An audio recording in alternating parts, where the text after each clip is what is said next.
Welcome to learning मित्रम। आज हम class 9th की एनसीईआरटी के ज्योग्राफी के बुक का चैप्टर 1, 2, 3, 4 के ऑब्जेक्टिव क्वेश्चन आंसर को डिस्कस करेंगे। हम आप सभी स्टूडेंट से यह कहना चाहते हैं कि कुछ चैप्टर में ऑब्जेक्टिव एनसीईआरटी सॉल्यूशन में गलत प्रिंट किए गए थे। इस बेस पर बहुत सारे ऑब्जेक्टिव क्वेश्चन रॉन्ग थे, उनको इस वीडियो में सही कर लिया गया है। बुक को स्टडी करके आपको ये सारे ऑब्जेक्टिव अच्छे से बताए जा रहे हैं, आप इन्हें देखें और समझें। ये गारंटी युक्त 100% सच है और इसमें किसी भी तरह की त्रुटि नहीं है। अगर आप हमारे चैनल पर नए हैं तो इस चैनल को लाइक करें, सब्सक्राइब करें, शेयर करें और साथ ही बेल आइकन दबाकर नोटिफिकेशन ऑन कर लें। तो चलिए अब इसे शुरू करते हैं। जैसा कि यहाँ पे पहला क्वेश्चन दिया जा रहा है कि कर्क रेखा जो है किस राज्य से होकर नहीं गुजरती है। इसमें कुछ ऑप्शन दिए हुए हैं और आपसे पूछा जा रहा है कि जो कर्क रेखा है वो किस राज्य से होकर नहीं गुजरती है। पहला है इसमें राजस्थान, दूसरा है उड़ीसा, तीसरा है छत्तीसगढ़ और चौथा है त्रिपुरा। तो इसका जो आंसर हो जाएगा वो उड़ीसा हो जाएगा। उड़ीसा राज्य से होकर जो है कर्क रेखा नहीं गुजरती है। तो पहला का आंसर हो गया ख। अब चलिए दूसरा देख लें। यहाँ पे दूसरा क्वेश्चन दिया गया है कि भारत को सबसे पूर्वी देशांतर कौन सा। इसमें भारत का सबसे पूर्वी देशांतर कौन है। पहला ऑप्शन है 97 डिग्री 25 पूर्वोत्तर, उसके बाद है ख 77 डिग्री 6 पूर्वोत्तर, उसके बाद ग 68 डिग्री 7 पूर्वोत्तर, उसके बाद घ 82 डिग्री 32 पूर्वोत्तर। तो इसमें जो आंसर हो जाएगा वो हो जाएगा आपको क 97 डिग्री 25 पूर्वोत्तर।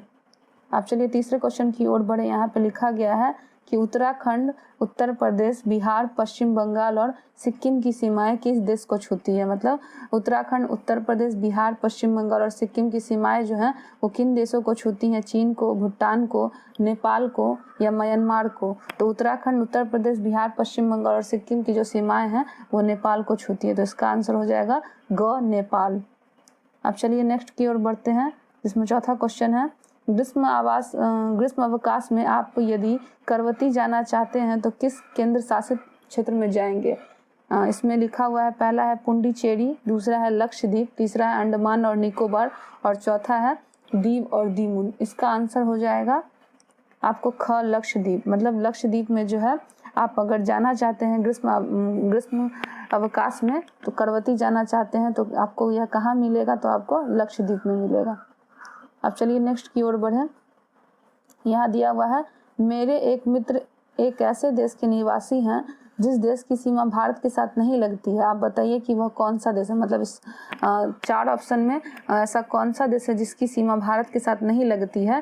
पहला है भूटान, दूसरा है तजिकिस्तान, तीसरा है बांग्लादेश और चौथा है नेपाल। तो आप भी यह बात जानते होंगे कि मतलब भारत के जो पड़ोसी देश है वो कौन कौन है। तो इसमें भूटान है ही, बांग्लादेश है ही, नेपाल है ही। तो इसमें तजिकिस्तान जो है ये भारत की इसकी सीमा जो है इससे नहीं लगती है। तो इसका ऑप्शन जो है ख, इसका आंसर हो जाएगा।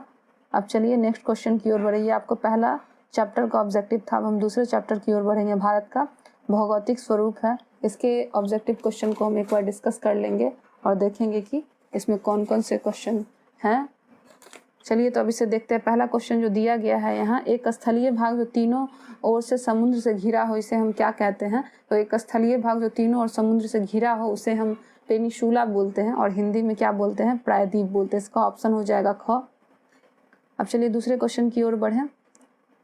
भारत के पूर्वी भाग में म्यांमार की सीमा का निर्धारण करने वाले पर्वतों का संयुक्त नाम क्या है। मतलब भारत के पूर्वी भाग में जो म्यांमार की सीमा है उसको निर्धारण करने वाले पर्वत इनमें से कौन कौन से हैं। पहला है हिमाचल, दूसरा है पूर्वांचल, तीसरा है उत्तराखंड और चौथा है इनमें से कोई नहीं। इसका ऑप्शन जो है आपको वो पूर्वांचल हो जाएगा। पूर्वांचल जो है भारत के पूर्वी भाग में म्यांमार की सीमा का निर्धारण करने वाले पर्वतों का संयुक्त नाम है। अब चलिए नेक्स्ट क्वेश्चन की ओर बढ़ते हैं। थर्ड, गोवा के दक्षिण में स्थित पश्चिम तटीय पट्टी क्या है। मतलब गोवा के दक्षिण में जो पश्चिम तटीय पट्टी है उसे हम किस नाम से जानते हैं।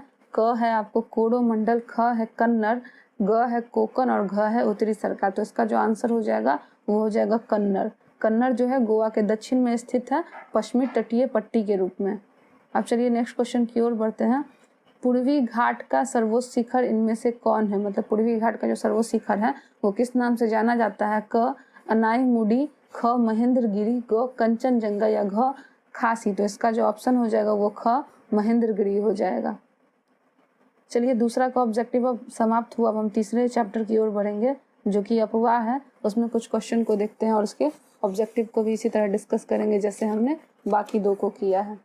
इसमें पहला क्वेश्चन दिया गया है कि निम्नलिखित में से कौन सा वृक्ष की शाखाओं के समान अपवाह प्रतिरूपी प्रणाली को दर्शाता है। मतलब इनमें से 4 ऑप्शन दिए गए हैं और आपसे पूछा जा रहा है कि नदी की ऐसी कौन सी धारा है जो निकलने के बाद मतलब वृक्ष की शाखाओं जैसा निर्माण करती है। आपको कुछ इस तरीके से जो है वो वृक्ष की शाखा बनती है बहने के बाद। तो इसमें से कौन से ऑप्शन हो जाएंगे? पहला है अरीय, दूसरा है केंद्राभिमुखी और तीसरा है दुर्माकृतिक और चौथा है जालीनुमा। तो इसका जो आंसर हो जाएगा वो दुर्माकृतिक हो जाएगा, क्योंकि दुर्माकृतिक जो है वो क्या करता है, मतलब जब नदी बहती है तो यह वृक्ष के समान जो है वो शाखाओं का निर्माण करता है।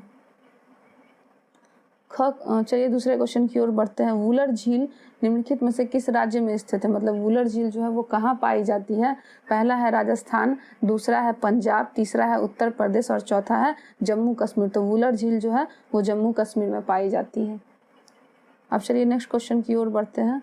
नर्मदा नदी का उद्गम स्थल जो है वो कहाँ से होता है? मतलब नर्मदा नदी इनमें से कहाँ से जो है बहती है? पहला है सतपुड़ा, दूसरा है अमरकंटक, तीसरा है ब्रह्मगिरी और चौथा है पश्चिमी घाट के ढाल।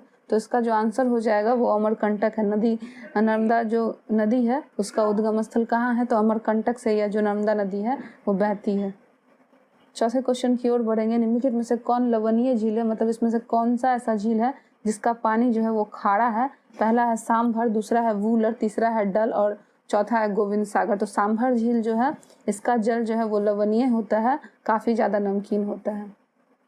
अब पांचवें क्वेश्चन की ओर बढ़ेंगे। निम्नलिखित में से कौन सी नदी है जो प्रायद्वीप भारत की सबसे बड़ी नदी है? पहला है आपको नर्मदा, दूसरा है गोदावरी, तीसरा है कृष्णा और चौथा है महानदी। तो गोदावरी नदी जो है ये प्रायद्वीप भारत की सबसे बड़ी नदी है। नेक्स्ट क्वेश्चन की ओर बढ़ेंगे। निम्नलिखित नदियों में से कौन सी नदी भ्रंश घाटी में होकर बहती है? पहला है महानदी, दूसरा है कृष्णा, तीसरा है तुंगभद्रा और चौथा है ताप्ती नदी। तो जो नदी भ्रंश घाटी से होकर बहती है वो है ताप्ती नदी। तापी या ताप्ती दोनों नाम जो है वो आपको सेम ही दिखेंगे, तो इसका ऑप्शन जो है वो तापी नदी हो जाएगा। नेक्स्ट की ओर बढ़ते हैं। चौथा चैप्टर पे हम लोग चलते हैं। चौथे चैप्टर के ऑब्जेक्टिव को भी इसी तरह डिस्कस करेंगे जैसा हमने बाकी को भी डिस्कस किया है। चलिए अब इसे देखते हैं। जैसा कि यहाँ पे दिया गया है, नीचे दिए गए स्थानों में किस स्थानों पर विश्व में सबसे अधिक वर्षा होती है? मतलब ऐसा कौन सा स्थान है इनमें जहाँ पे 200 सेंटीमीटर से ज़्यादा वर्षा होती है? सिलचर है, चेरापूंजी है, मानिसराम है और चौथा गुवाहाटी है। तो इसका ऑप्शन जो है वो मासिनराम हो जाएगा। मतलब मासिनराम में जो है सबसे ज़्यादा वर्षा होती है विश्व में। यह वह स्थान है जहाँ पे वर्षा 200 सेंटीमीटर से भी ज़्यादा होती है। दूसरा है ग्रीष्म ऋतु में उत्तरी मैदानों में बहने वाली पवन को निम्नलिखित में से क्या कहा जाता है? ये सब हम जानते ही हैं कि जो गर्मी के मौसम में हवाएं बहती हैं उनको हम किस नाम से जानते हैं? काल बैसाखी, व्यापारिक पवने, लू या फिर इनमें से कोई नहीं। तो इसका जो ऑप्शन है वो हो जाएगा आपको लू। लू लू जो है वो गर्मी के समय में जो हवाएं बहती हैं, गर्म हवाएं, उनको बोलते। तीसरा है निम्नलिखित में से कौन सा कारक भारत के उत्तर पश्चिम भाग में शीत ऋतु में होने वाली वर्षा के लिए उत्तरदायी है? मतलब इनमें से कौन सा ऐसा ऑप्शन है जो शीत ऋतु में जो वर्षा होती है उसके लिए उत्तरदायी होता है? पहला है चक्रवातीय अवदाव, दूसरा है पश्चिमी विक्षोभ, तीसरा है मानसून की वापसी और चौथा है दक्षिण पश्चिम मानसून। तो इसका जो आंसर हो जाएगा वो है चक्रवातीय अवदाव। इसका आंसर हो जाएगा क, चक्रवातीय अवदाव। अब नेक्स्ट की ओर बढ़ेंगे। भारत में मानसून का आगमन निम्नलिखित में से कब होता है? मतलब भारत में जो वर्षा है उसके आने का समय क्या है? तो पहला है मई के प्रारंभ में, दूसरा है जून के प्रारंभ में, तीसरा है जुलाई के प्रारंभ में और चौथा है अगस्त के प्रारंभ में। तो इसका आंसर जो है वो हो जाएगा ख, जून के प्रारंभ में।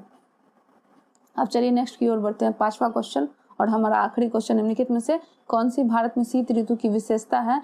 गर्म दिन व गर्म रातें, गर्म दिन व ठंडी रातें, ठंडा दिन ठंडी रातें या ठंडा दिन गर्म रातें। मतलब ठंड के समय में जो मौसम है वो मतलब कैसा होता है पूरे दिन और रात का?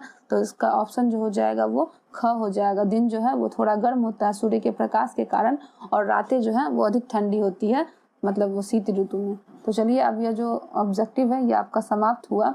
अगर आपको यह वीडियो अच्छा लगा हो तो आप इसे लाइक करें, शेयर करें, कमेंट करें और साथ ही सब्सक्राइब भी करें। बेल आइकन दबाकर नोटिफिकेशन ऑन कर लें। इसे अपने दोस्तों में अधिक से अधिक शेयर करें। मिलते हैं अपने नेक्स्ट वीडियो में। Thank you.